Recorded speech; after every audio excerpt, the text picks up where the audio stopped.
When a man ages in Western culture, he is referred to as a fine wine, where a woman is called a lot worse than that. The pressures are never going to be equal. Did you know that the Donna Howell Show now has merchandise? I am currently wearing the Theology Isn't Just for Boys royal purple hoodie. But we have a lot of other products coming in this line, as well as some other fun products very soon. We have hoodies, t-shirts, sweaters, bags, cups, stickers, and more. Click the link in the description or scan the QR code on the screen to see all of the merch options. Now, back to the Donna Howell Show. Quick disclaimer for anybody out there who might be tuning in. This is not an episode of the Donna Howell meant to shame anybody who has or has not done any kind of permanent procedures to their body that would make them look or feel more beautiful. If you've done it and you're glad you did it, more power to you. I have and most definitely, there is nothing in this episode about spiritual connotation or theology to either support or tear down the idea of improving your body. Absolutely not. This is an episode more directed toward the idea that those who do not wish to enhance themselves in these certain kinds of ways do feel coerced by culture to do so. And I'd like to fight the pressure of the coercion to do procedures to your body or even various kinds of radical makeups to your body. I'd like to tackle some of that kind of pressure, and I want to fight against that. But please understand that if you are somebody who has enhanced yourself, this is not a shaming against you. Right. To talk with me about that, of course, is Brittany. Welcome back. Thank you. It's good to be here. You know, the talk of women's beauty standards and aging is always a big topic in our world, especially since, you know, we had film come out in the early 1920s. Women's beauty has been always scrutinized and looked at with like a magnifying glass. A lot of women, you know, they become actresses when they're really young and they're expected to look like how they did when they started acting, even well into their 70s. You see like TMZ, paparazzi taking unflattering pictures of women and, oh, look at her. She looks like she's gained weight. She looks like she's gotten really old. And when in reality, it's just a human being aging. But then we see with men, and this isn't like, I should just preface this, me and Donna are not feminists. We're not trying to tear down the patriarchy and all of those kind of things. We're just talking generally what you can see in the media, that men are held to a different standard. You know, they get older. Oh, he's a silver fox. And a woman does the same thing. Oh, she's getting old. She already has grays at 50, which is, you know, a standard age to get gray hair. And it's just, they're not held to the same standard. And another thing too is that as we've gotten more scientifically advanced, medically advanced, we've come out with ways for people to help them stop aging as quickly or to change the appearance of aging. You know, we have hair dye, and I don't think there's anything wrong with people dyeing their hair. I dye my hair. Secret, I'm not a natural redhead. I do have brown hair, and I do have gray hair. I started getting gray hair at 21. My mom's maiden name is Gray, so it's just kind of in our family. I have a cousin who's a boy, and he started getting gray hair at 16. So it's just like a family thing, and I don't dye my hair to necessarily cover them. I just like the color red. But in the past 20 years, it's become really popular for women to get stuff like Botox and filler. They get it in their lips to make their lips more plump. They get it in their forehead to minimize wrinkles. They get it in their cheekbones to give a more youthful look with the plump cheeks.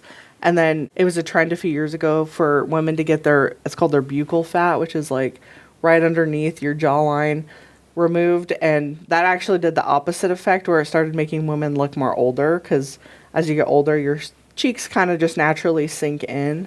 And so then now to counteract that, they're having to get filler to fill their cheeks back up, which were already, you know, naturally filled. And just all of these crazy cosmetic procedures. Now it's becoming a big thing to get a facelift in your 30s, which used to be for things for elder women, you know, in their 60s, 70s, even 80s. And we don't know the long-term effects of getting these kind of medical procedures so young. You know, like, right. What is that doing to the elasticity of your skin to already stretch it so tightly when you're only 30 years old? What is that going to look like 50 years from now? Well, or we are only just now learning the long-term effects of some of the procedures that we began to have be a part of our normal culture back in the 80s. Right. And, Botox, a lot of people are having research come out that whenever you do an MRI on somebody who has filler, and it's actually getting stuck in their lymph nodes. So a fun fact about filler is it doesn't just stay in the spot that you necessarily inject it.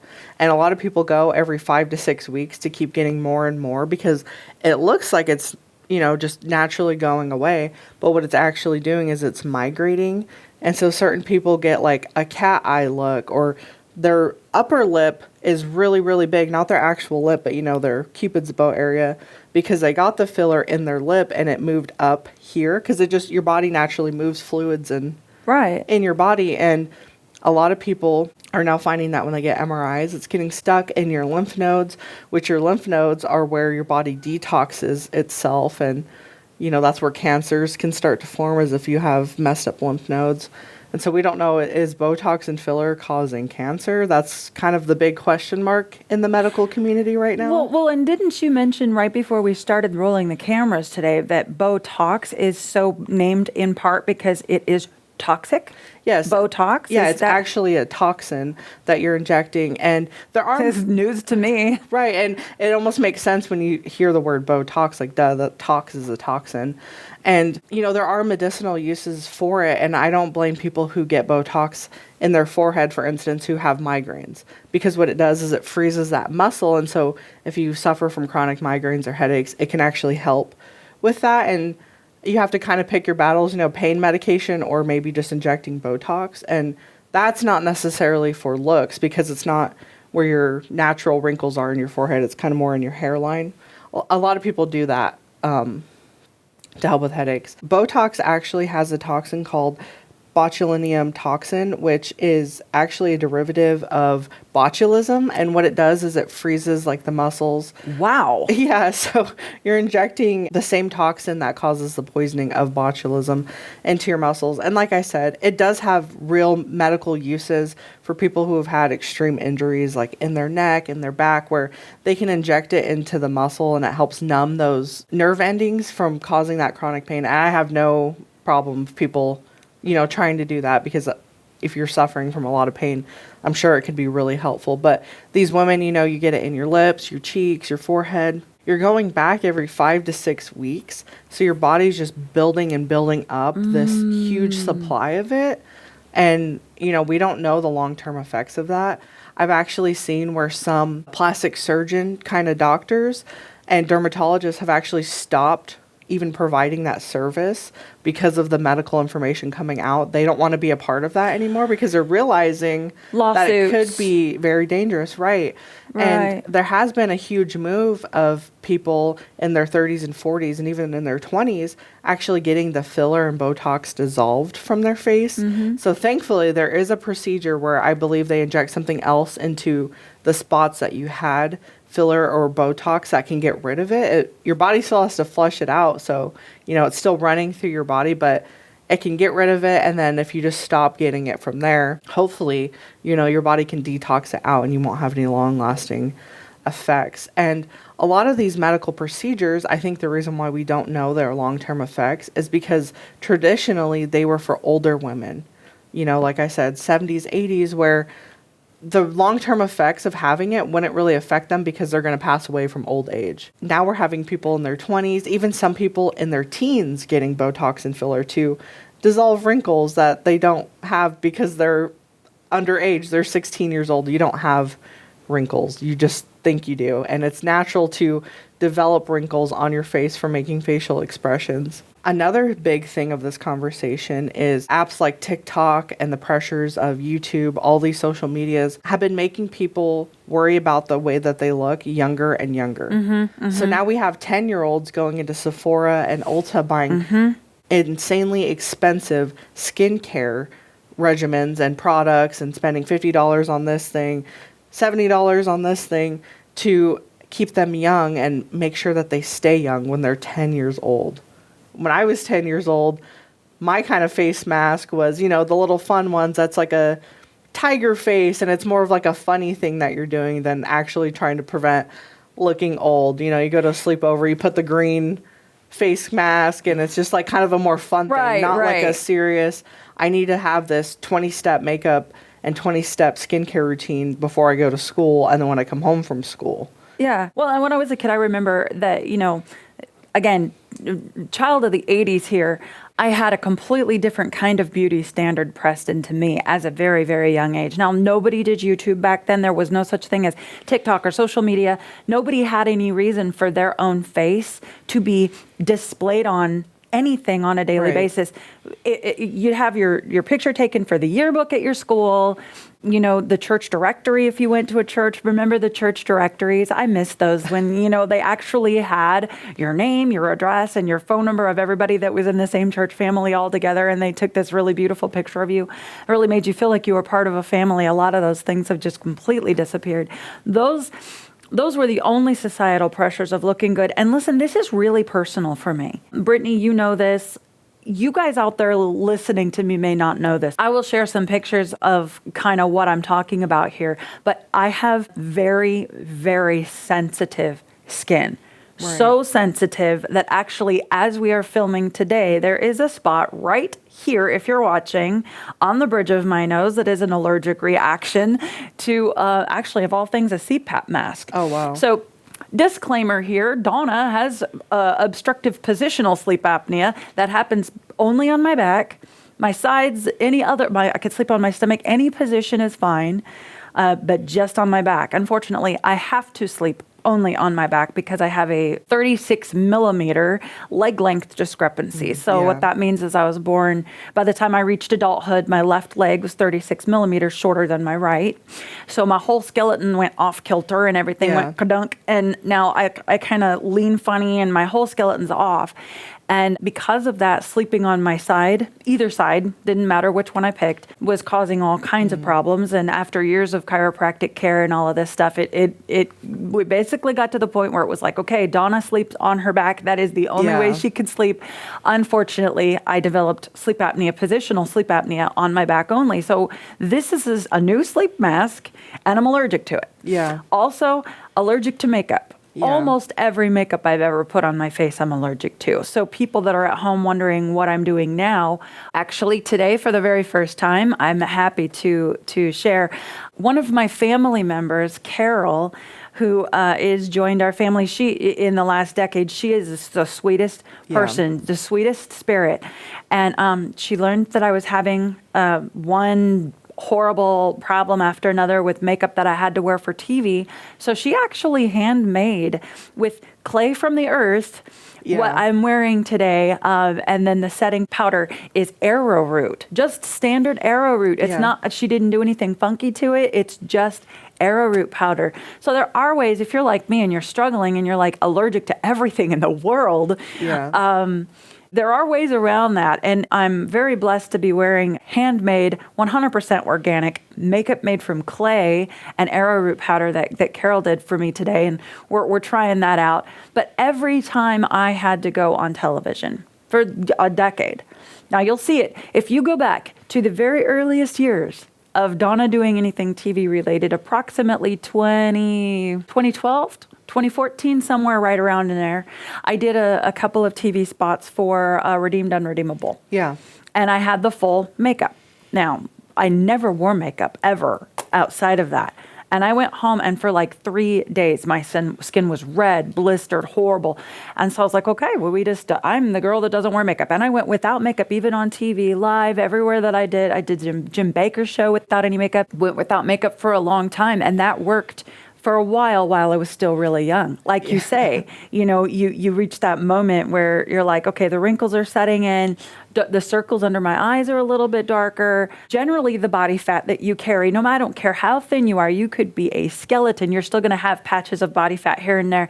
And I tend to kind of get them in a couple places around the face that make me, I need contour powder, all these different things, because I look physically ill on TV if I'm not wearing anything. Well, and TV lights too, whenever we do wear makeup for TV, if you saw us in real life in passing, you'd be like, whoa, she's wearing a lot of makeup. Right. But you have to put on almost double what you would normally wear because the lights and everything, especially me because I'm so pale, I have to put on a lot of blush and contour or else, I look like I'm just one white, like I took white face paint and just painted it on. Yeah. And I'm like you, whenever you're Caucasian, we do tend to have like really red faces, even if we're not sunburnt. That's just like the natural skin tone that I have, at least. And I know you're a natural redhead, so you probably struggle with that as well. Oh, I do.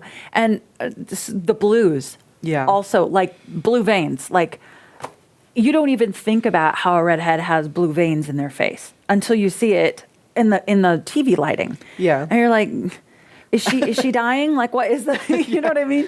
So just to look like a regular human being, you have to kind of pile it on for TV. And that was always a problem. And so, these pictures that I'm sharing with you now, these are pictures of just standard allergic reactions I've had to hypoallergenic makeup. Right. Makeup tried that it is all. natural from the soil. In fact, I'll tell you, the worst breakout I have ever had was related to a turmeric-based makeup that was 100% all natural, mineral, all from the earth. It was organic. It was one of these, I won't say the brand, but it was one of these that everybody's talking about right now being the answer to all of your allergy problems. And that was the worst breakout I've ever had because I just something in it that I was naturally allergic to. So this stuff that Carol made me, God bless her, I really hope that it works out long term. Definitely not your fault, Carol, that is on the bridge of my nose right now. That's related to a mask. But yeah, just I'm allergic to everything. Allergic to perfume, allergic to everything. And so said all that to say this, I am personally very bothered. As Donna Howell, as a personal statement, I am very bothered by the beauty standards of our Western culture. Just bothered by the idea that when my daughter reached about the age of 6 or 7, I remember her seeing something on TV, a commercial or something, and turning to me, and she would start looking down, and she's pinching her belly fat, the non-existent belly fat. As a 6-year-old little sweet baby girl. And she was some weight loss commercial or something, and she was like, Mom, I need to start losing weight. And I'm like, don't you dare.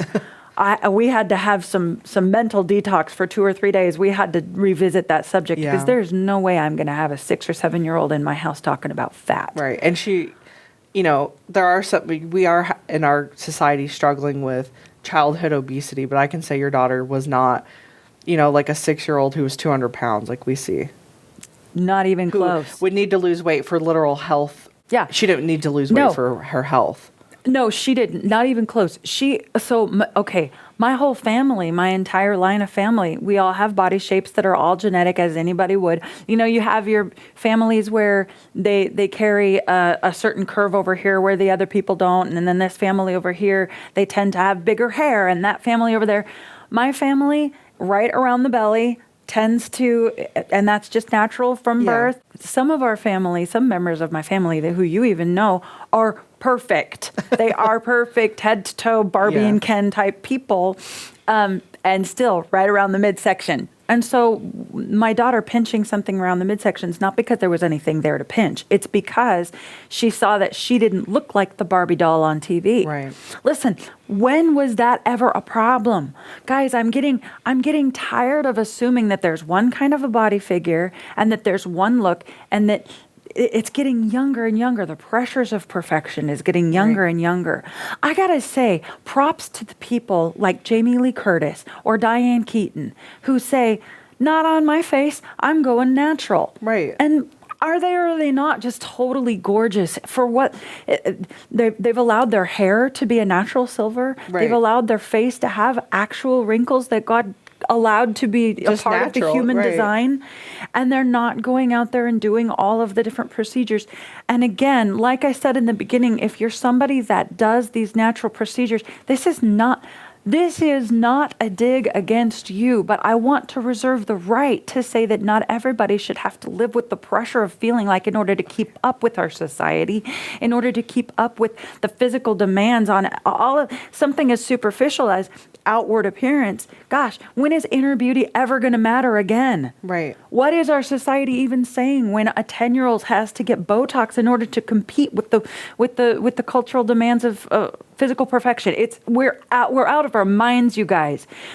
It's one thing to be 50, 60, 70 and say, I'm going to do a little something Right. for myself. I deserve it. I'm going to spoil myself a little bit. That is somebody's personal prerogative. More power to you. One of my favorite people, I'll say for the record, Dolly Parton. One of my favorite people. But she doesn't lie about what kind of procedure she's had. No, she doesn't lie about it. In fact, I actually... endearingly, she was talking in an interview a few years ago, and somebody said, "What is the most important thing that you take with you on the road?" And for her concerts or whatever. And she said 2 or 3 things that were not related to her physical beauty, like the Bible was one of them, and all these things in prayer, which was invisible. And she said all these neat things, and they said, "Well, okay, but." The things that you carry like in your bag. And she said, "Oh, probably my wigs or my makeup." And she just started talking about all the layers of makeup she has and the number of wigs she carries with her. And at the end, she finally said, "Well, probably my wigs," and it was like, fake or not fake. A person could make an argument one way or the other about this precious woman because, she wears a lot of makeup and she wears wigs and she's had body contour type, surgeries and procedures. But at the end of the day, she's also the least fake person I know because she'll tell you right on, in public and on interview. Right. Yeah. A lot of celebrities will get obvious some kind of plastic surgery, and they go on interviews and people are like, "How did you get this figure? Or how did you do this or that?" And they just say, "I was naturally born like that." So then whenever they lie about the things that is so obvious to everybody with eyes to see that, there's no way that they naturally in 6 months went from one type of body to this other type overnight. And I think that's where the problem is like you said, I don't care that people want to get plastic surgery, do all these things to them. To me, that's their own prerogative. But whenever you lie to people about it, so then you're setting this unrealistic expectation of what a woman is supposed to look like or what your body can do, and that's where I have a problem with it. And right now, our world is so desensitized. We don't know what actual human beings look like. I know. The people we see on TV have filters on them. On Instagram, they have filters. And it looks like their skin is perfect. They don't have any lines. You can't see any pores. They have no, peach fuzz or any hair out of line, but it's a filter that's smoothing out their face. And these filters are getting so advanced, you can't even almost tell skin from a filter anymore because it naturally adds like a little bit of texture. So you think, oh, that must be their face. It's not just this perfectly smooth thing, but then you see them without the filter and they're still beautiful, but they look like your skin does. Nobody's skin is perfect. They look like a regular person and not this glamorous. Yeah. Well, and again, going back to what when I told my daughter in the very beginning of her wanting to do makeup and different things like that, I used to tell her, because like she would see me getting ready for TV. Mm-hmm. Again, I do not wear makeup ever unless I have to. And for TV, I have to. And she would come in and she'd see me doing makeup or whatever. And she would say, "Oh, Mom, you look so pretty." And I would say, "No, I look glamorous, but thank you." And then I was always redirecting her verbiage, her words. Yeah. And then when she got old enough to start playing in the makeup or whatever, I used to always say, "You look so glamorous." Because to me, there is a huge difference between being pretty or beautiful and being glamorous. One of them is automatic. Right. God decided how you were going to look, and the mixture of your hair to your skin, to the skin color, your race, your ethnicity, everything about you is something preordained that God has placed there. Why would you ever change anything that God ordained? That that is so deep in my veins, Brittany. I cannot divorce myself from those feelings. Yeah. Like, I even have a problem with hair removal. Like, it's funny too because people hear me say hair removal and they think that I'm talking about like your upper lip or some whiskers around your chin. I'm not. I'm talking about just when did culture decide that in order to be a lady, you have to take the hair off your legs? Right. I have a problem with that. Well, and back in the old days, women didn't do that because you never saw it anyway. Right. They had these huge dresses in the Victorian era. You didn't see it, but then in the 20s, whenever people started wearing shorter and shorter dresses, then that became the standard. Right. And of course, back in the earliest I want to say it was early 80s. I had just started hearing people drop this thing when they would, preaching. Women would come in and they would be preaching a sermon or whatever at our church, which was, again, one of those churches that was open-minded to women preachers or whatever. And they would come in and they would be preaching about this subject back when facelifts was a brand new thing. And she was even talking about shaving. And she's like, what would you do if the entire culture tomorrow decided that in order to be a lady, you had to shave off your eyebrows? Would you do it? And then in the 90s, women started shaving off their eyebrows and drawing in the regular ones. And I know that, plucking and shaping is a thing. And that's not even what I'm talking about. When I was in the teenager, like right around the time that, Nirvana and Green Day ruled the world, there were all of these women, my age, anywhere between, 12 and 17 that were completely shaving off their eyebrows and drawing in fake ones. I was thinking at that time, remembering back to what that woman preacher had said and thinking, we've actually gotten to a point where in order for you to be a lady, you have to take off your eyebrows. Now, thank goodness that didn't last forever. Back in the 80s, you had people like, Jennifer Connelly in her Labyrinth role, where she does the actual natural eyebrows that God gave her, and there's no reshaping. And I don't know about you guys, I'm not being judgmental here, but I just think she looked the best when she had the eyebrows God gave her. I'm one of those, I just want everybody to be able to appreciate something that is all natural. And I'm sad to hear that all natural now means filtered in some way. Right. And the person could go on and have their own YouTube channel or whatever and say, today I'm all natural, but they're probably also being filtered by something. And you can't know. Like you say, the tech is getting so convincing. Well, and a lot of people too, they say they're not wearing makeup, or in a movie, it's the wake up scene with a woman. Oh, she's so beautiful without makeup. I can tell you they are wearing just as much makeup to make it look like they're not wearing any makeup. Right. They're wearing brown mascara instead of black. And, you have to have an eye for these things to kind of recognize it. But again, it creates this unrealistic standard of, well, I don't look like that when I wake up. Right. And somebody, who's kind of taken a break from wearing makeup is the actress Pamela Anderson. She had the same makeup artist for a very long time. And he passed away, and to honor him and what he did for her, she doesn't wear makeup anymore, out in public and whenever she's on the red carpet. And a lot of people are like, wow, she looks so old, blah, blah, blah, blah, blah. It's that's how a woman looks. She doesn't look old. She looks her age, and she looks beautiful. That's just what normal people look like. And I think she looks beautiful. More power to her. When we're talking about these celebrities, I'm not condoning their lifestyle or things that they do. Right. But I'm just talking about this specific thing of them, Objectively, I think she looks good without makeup. Yeah. And it's really brave of her, too, to go on the red carpet without that, because you do not see that from people.